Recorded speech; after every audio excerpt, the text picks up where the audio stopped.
আমরা জানি সরকারি দল চাইলে যে কোনো আইন, যে কোনো বিল তারা উপস্থাপন করতে পারে, সংশোধনী আনতে পারে, পাশ করতে পারে, তাদের সেই মেজরিটি রয়েছে। বিরোধী দলের হা নায়ের আসলে এখানে কোনো মূল্য নেই। কিন্তু আমরা এখানে কেন আছি? আমরা এখানে আছি যাতে আমাদের আপত্তি থাকলে জনস্বার্থের বিষয়ে আমরা কথা বলতে পারি। সেই কথা বলার সুযোগ যদি না দেওয়া হয়, এই বিলটি যেভাবে দিনে দুপুরে একটা ছল চাতুরি করে, একটা জোচ্চুরির মাধ্যমে এই বিলটি সংশোধনী সহ পাশ করে নেওয়া হলো।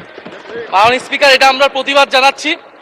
এবং যে সংশোধনী, স্পেসিফিক সংশোধনী নিয়ে যদি আমি একটু বলি 2 মিনিট, যেখানে 2টি সংশোধনী, বিশেষ সংশোধনী এনেছেন একজন মাননীয় সংসদ সদস্য, যেখানে তিনি প্রস্তাব করেছেন যে সংস্কৃতি বিষয়ক মন্ত্রণালয়ের দায়িত্বে নিয়োজিত মন্ত্রী বা প্রতিমন্ত্রী এই জাদুঘরের যে পরিচালনা পর্ষদের সভাপতি হবেন।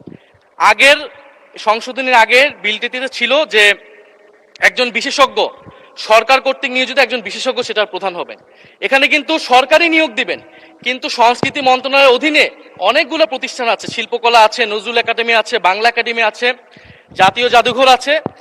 এই প্রতিষ্ঠানগুলো কিন্তু, এটা মাননীয় স্পিকার আপনি যেমন রেওয়াজের কথা বলেন, এটাও কিন্তু রেওয়াজ, এখানে বিশেষ সংশ্লিষ্ট ব্যক্তি যাদের সাহিত্য, ইতিহাস, সংস্কৃতি এক্সপার্টাইজ আছে বা জাদুঘর নিয়ে এক্সপার্টাইজ আছে, তাদেরকে সেই দায়িত্বগুলো দেওয়া হয়। সেই ধারাবাহিকতাতেই জুলাই গণঅভ্যুত্থান স্মৃতি জাদুঘর, এটা কিন্তু কোনো শাখা জাদুঘর না, এটা একটা স্বতন্ত্র, একটা বিশেষায়িত জাদুঘর।